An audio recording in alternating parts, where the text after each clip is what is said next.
Hello and welcome to Ask M&R Productions episode 170, the series where I answer your questions about LEGO, myself, and really anything else. If you guys have a question, leave it down in the comments section below, and if you guys enjoy the video, make sure you hit that like button, since, like we said last week, YouTube might be taking away that dislike button anyway, so you may as well get used to it. Anyway, our first question this week comes from Star Wars Bricks. He says, hey Ryan, if you had $200 to spend and you had to choose between the new Space Shuttle or wait until R2-D2 comes out, what would you do? So, in R2-D2's case specifically, we already have a very similar model, so we can get an idea of where to go. Oh, it's behind the probe droid. I was wondering why I looked in my camera and I couldn't see it. We already have a very similar model, so we already kind of know what we're getting with that $200. So I would go for the Space Shuttle. If I could only have one of those two things, I think I would pick the Space Shuttle. So hopefully that can help you.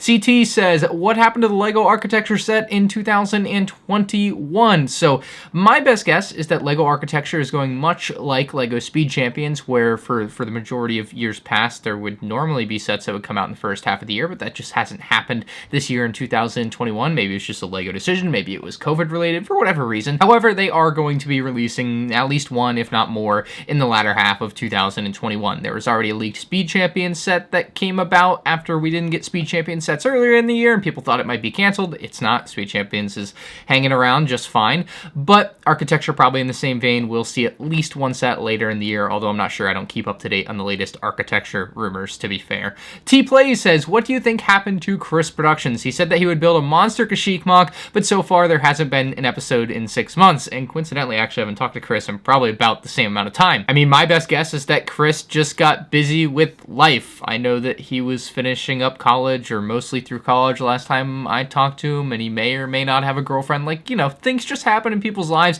and YouTube isn't his job, so if he doesn't have the time or the will or the desire to do it, he certainly is not beholden to do so. Although I do miss his videos, I enjoy watching them when he does upload. I will say, the joke that I was going to go with for this one was that he seems to have fallen into my rut, where you start a mock series and then you stop like 2 weeks later. So he's been pretty good at that over the last couple years, basically starting a Jedi Temple mock, making 2 videos, and then quitting, and now having started Kashyyyk, making 2 videos, and then essentially quitting. I'm sure he'll probably pick back up on the Kashyyyk mock, but as of now, he is just AFK. Lewis says, at this point, LEGO and Disney are working together to remove Cara Dune from the entire game. I don't think this is true. I don't think, actually, I know this isn't true, because the game, I believe, is supposed to just be the 9 Skywalker movies, not including The Mandalorian or the Clone Wars or any of that other stuff. So why would they delay the game to remove something that isn't going to be there in the first place? Like, I know there'll be DLC for it, but that's additional. I don't think that's something that's so strongly tied to the release of the game that they would be delaying it because it's there or not there for whatever reason. So yeah, I don't think that's the case here. Darth Gunganui says, if you were the CEO of LEGO Star Wars, in what direction would you take the theme? I mean stuff like making more sets to the same scale, buildable characters, for example, or making army building poly bags now that that's possible. Anyway, this isn't about me. What would you do? So as far as making things in the same scale, that's not something that's even feasible with LEGO. LEGO isn't action figures or like 6 scale figures or whatever you want to say with that. Like, LEGO pieces are constrained to the size of the pieces, and they have to work within that system. You can't just make some things tiny because something else is big, because it just doesn't work. Like, a Venator is way bigger than a gunship. You're never going to get a minifig scale Venator. That's just not going to happen. So minifig scale, or things to scale in general, just don't work. Even in the buildable characters, for example, I think the probe droid recently is a good example. The probe droid would be way bigger than something like a Porg, and you just can't make a probe droid way bigger than something like a Porg, or make the Porg that small, but still be in the same vein of sets with this 18 plus lineup. So that just doesn't work. Look, I'd love to rip into LEGO Star Wars for any reason I could, but that's just not one that I'm gonna hop on the train for. I'll defend them there. But the direction I would take the theme is kind of where they're going right now, just better. Like, for example, like the 18 plus and like the adult orientation of a lot of the lineup is really good. It's really smart. They're finally realizing that people my age and people older, college kids, late high school kids, are still enjoying this stuff, still can enjoy this stuff, and I think through videos like this do enjoy this stuff, and so they're now catering a little bit more to that audience. I think UCS sets like the gunship are going to become a lot more commonplace throughout the next decade. Maybe not as much as a lot of us would like, but, you know, maybe we'll see a few at the very least. We saw 0 prequel trilogy UCS sets in the last decade, so I think anything's an upgrade from there. As far as making like army building polybags, that's just not a good business move. Like if I'm CEO, I got to do what's best for the business.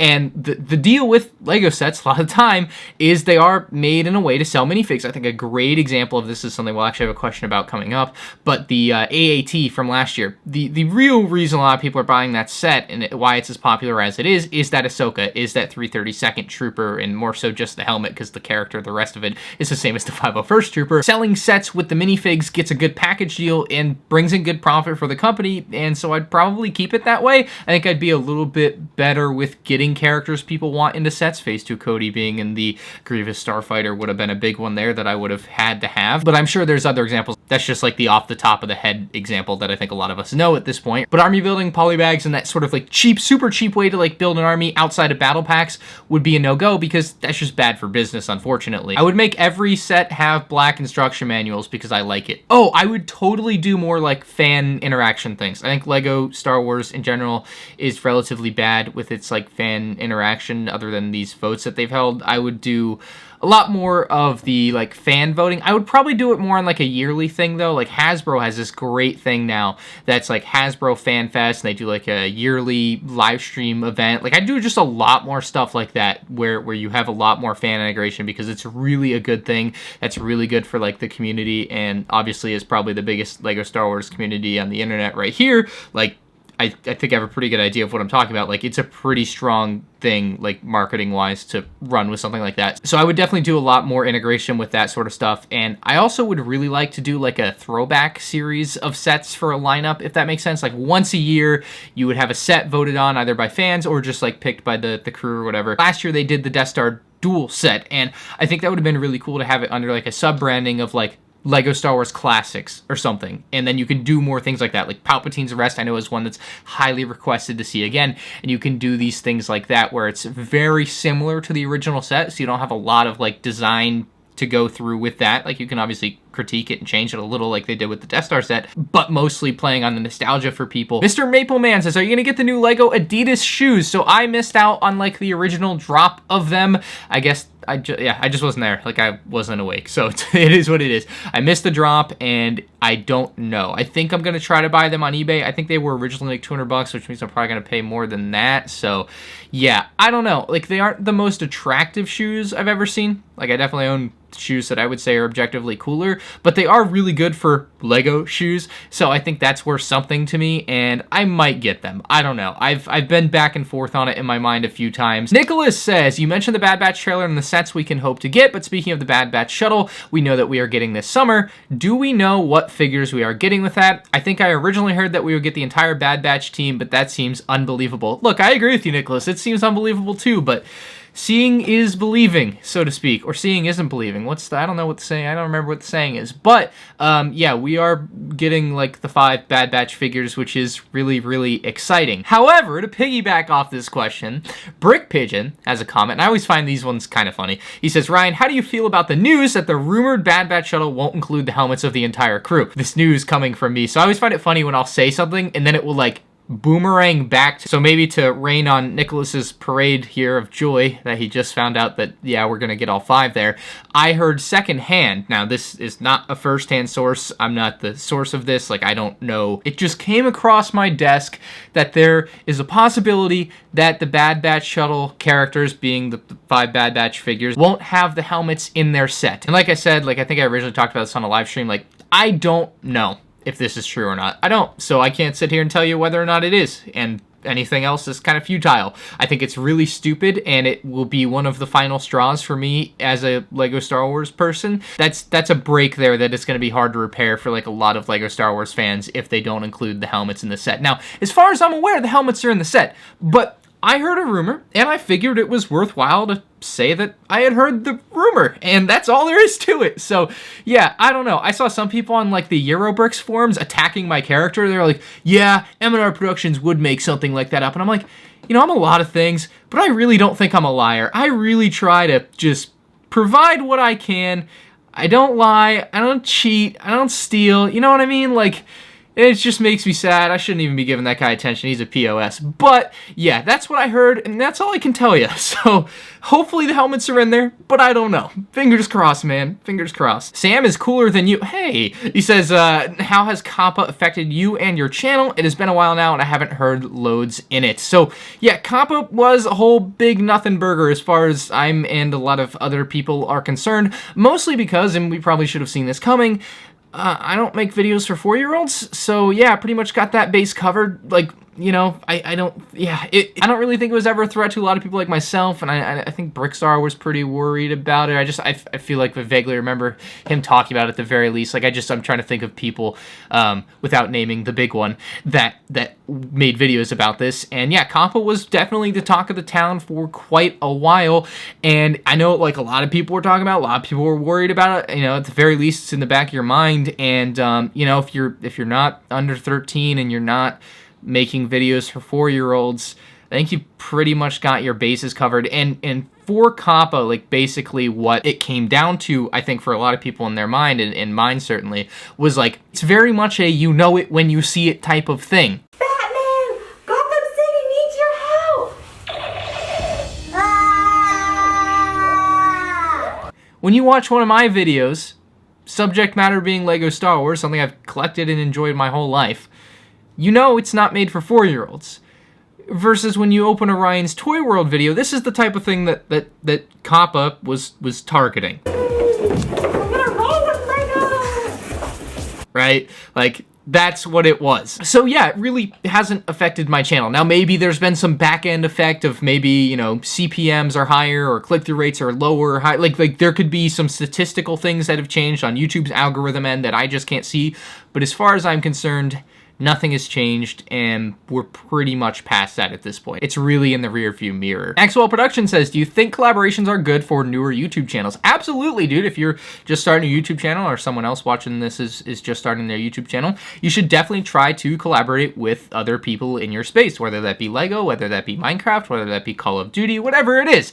Definitely collaborations are a great way to do something fun, creative, unique that you can't probably really do on your own, and kind of expose yourself and the person you're collaborating with to a new audience. Now, the general rule of thumb for collaborations is try to do them, especially when you're starting out, with people within your, like, bracket of popularity or size of a YouTube channel. Like, if someone with 10 subscribers messages me and they have one YouTube video ever and they ask me if I want to collaborate, one, I probably won't even reply because that's just unreasonable to expect, I suppose.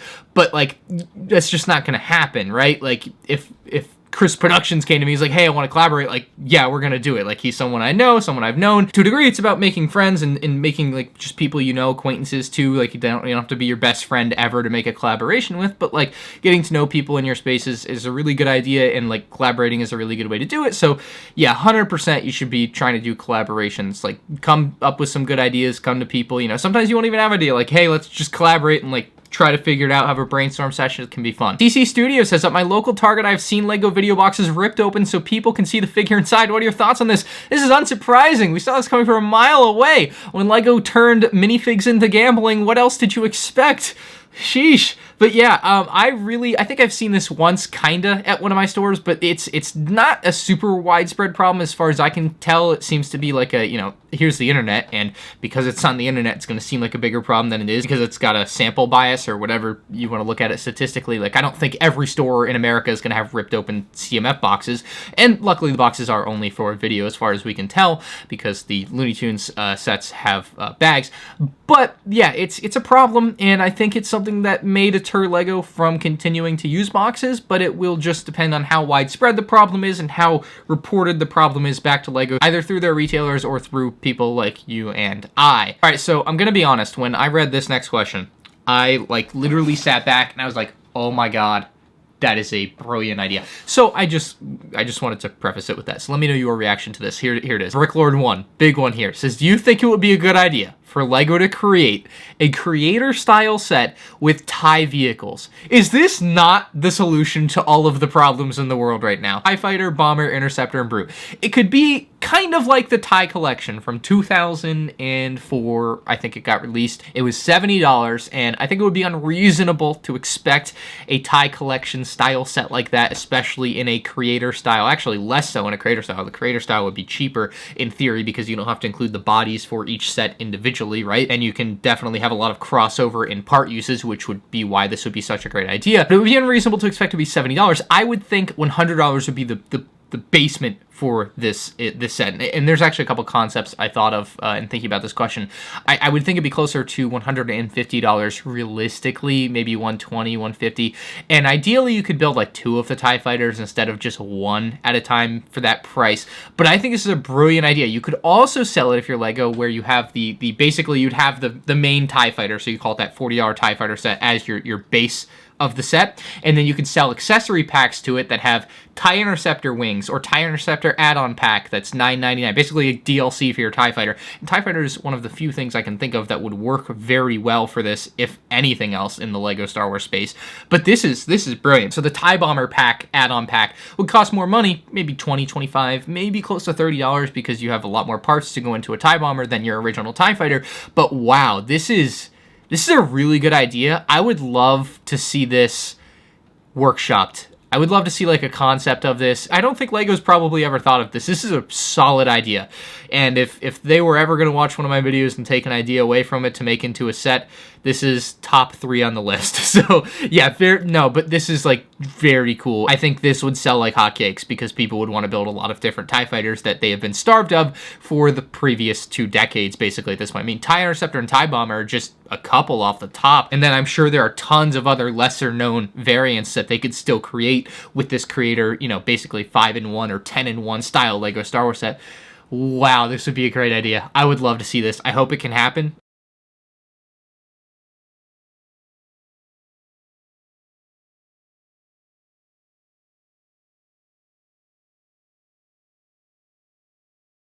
Zaid wants to know if I'll modify my Mustang anytime soon. So yeah, no, I'm pretty vanilla with a lot of this sort of stuff. I don't make modifications to a lot of things. I mean, you know how I am with my LEGO sets. I like them the way they come out of the box, and I leave them like that, and I'm pretty much the same as far as my car goes. I bought a car that I really, really liked the way it looked, and I don't really have any intentions to change that. Forged in Lego says, can you do a size comparison of the Space Shuttle Discovery and Saturn V? I got you, bro. So I just went and borrowed my brother's Saturn V. Excuse the absolute disaster of the table and the minifigs on the Saturn V. But as you can see, the $120 Saturn V versus the $200 Space Shuttle. And mind you, the Space Shuttle does have the entire ISS also included, so it's a little bit disingenuous to compare them side by side given the price points. But to show you, that's the Space Shuttle, and that is the Saturn V right next to it. Hopefully this is able to give you some good idea of the sizing of the two. I mean, they aren't particularly close as in the way they are built or the size of each other, but yeah, Saturn V, obviously a monster. It's one of the best value LEGO sets out there, bang for your buck kind of sets. Not that you should just buy it because it's the best bang for your buck, but it is a particularly good value, I would say, for its price point. So Saturn V, and then the Space Shuttle kind of dwarfed by it. It's kind of shocking, right? JZK Brick says, what's the best way to make the most out of a small LEGO budget, like $30 or $40 a month? Should I spend hours scouring eBay or buy new, cheaper options? So I think you're talking about like whether you should buy an old TIE Fighter or just buy the new, cheaper one, like the $40 one, for example. I think that's going to vary for you based on your personal preference, but I think there is a good reason there's a $40 TIE Fighter right now, and it's for people like you that just don't have a lot of money to spend on LEGO, but still want a LEGO TIE Fighter, for example. Like, that's a great way to do it. Now, $30, $40 in LEGO just isn't a lot, and I did check out your channel just to kind of see, you know, how old you were, and I guess you're like 16 to 18 is my best guess, which seems like you could get a job. Maybe you already have a job, but like, just follow me with this line of thinking, and maybe this will help someone somewhere. You say, should I spend hours scouring eBay? And this is something that I've given some thought to lately. Spending hours scouring eBay is an opportunity cost, right? If you're going to spend, or let's use me for example, if I'm going to spend 5 hours scouring eBay over the course of a week to maybe save $200 on what would otherwise be a $1,000 purchase. Let's say that that's what I end up getting. And so I spent 5 hours of just random time throughout my days or whatever scouring eBay. And let's say with that 5 hours, just to make it an easy example, I could have made $500 if I had worked on videos or done something productive for like a business idea. All of a sudden, you've foregone $500 to save $200, where your net gain otherwise would have been plus $300. So I don't know. I think of stuff like that sometimes as far as like an opportunity cost. And depending on your situation, obviously your comment doesn't explain everything for me, but depending on your situation, you might be better off putting in work elsewhere and then just paying whatever it costs for the thing. Or if you're just on a strict budget, like you said, you're probably going to want to stick with the cheaper, newer options because that's kind of what they're for. Siberian Production says, thoughts on the Marvel CMF most likely being based off Disney Plus shows. So this is really good for Marvel, I think, because you're going to get a lot of new characters that they haven't made yet. So really good there. But I think this has bigger implications for things that we care about probably more than Marvel, although I'm sure there's a lot of crossover, a lot of Marvel fans watching this, but I just don't know enough about the Marvel Disney Plus stuff to talk about it. But as we know, the LEGO Star Wars CMF is like 99.9999% coming, and I've talked about this in a multitude of videos. But what this means for LEGO Star Wars is that their CMF will probably be based off the Disney Plus shows. So which Disney Plus shows will be out by 2022 when the Star Wars CMF comes out? Well, for sure, we're going to have the Book of Boba Fett, we're going to have The Mandalorian, and we have the Clone Wars. Oh, and the Bad Batch. I almost forgot. So there is still, like, when I thought about this, I got worried for a second that Phase 2 Cody might not be in there. And if Phase 2 Cody's not in the CMF, this is gonna, that's 3 strikes. You're out, LEGO. Like, that's a problem. But with Clone Wars being in that group, very likely, it seems like a good chance that Phase 2 Cody will show up there, but that's besides the point. I think in general, it's just a good idea to base it off the newer properties, at least for the first one. Like they did 2 Harry Potters, they did 2 Simpsons, like, right? So Star Wars seems like it's something that they could do once a year, once every other year, once every 3 years. Kind of, it doesn't even have to be as part of the 3-a-year CMFs. They could just throw it in every May for Star Wars because there just are that many characters. But is that likely? Probably not. But point being, there probably will be multiple CMFs. And so if they do it like this, where they have the Disney Plus shows, and then maybe they do an original trilogy CMF, and then maybe they do a prequel CMF, like that's I'm starting to like what I'm hearing, because it is a little unreasonable to expect like every movie ever to get a CMF from LEGO Star Wars, but to get them off the trilogies and the shows in groupings seems like a pretty fair and fun way to do it. Anyway, guys, that's going to do it for me for Ask M&R episode 170. If you guys enjoyed, make sure you hit that like button. I know I didn't shave my mustache this week because I just didn't feel like it. I've been having a rough weekend or whatever, so I was just like, yeah, I'm going to play lazy and not shave. So that's where we're at. Thank you all for watching, and I'll see y'all next week. Peace out.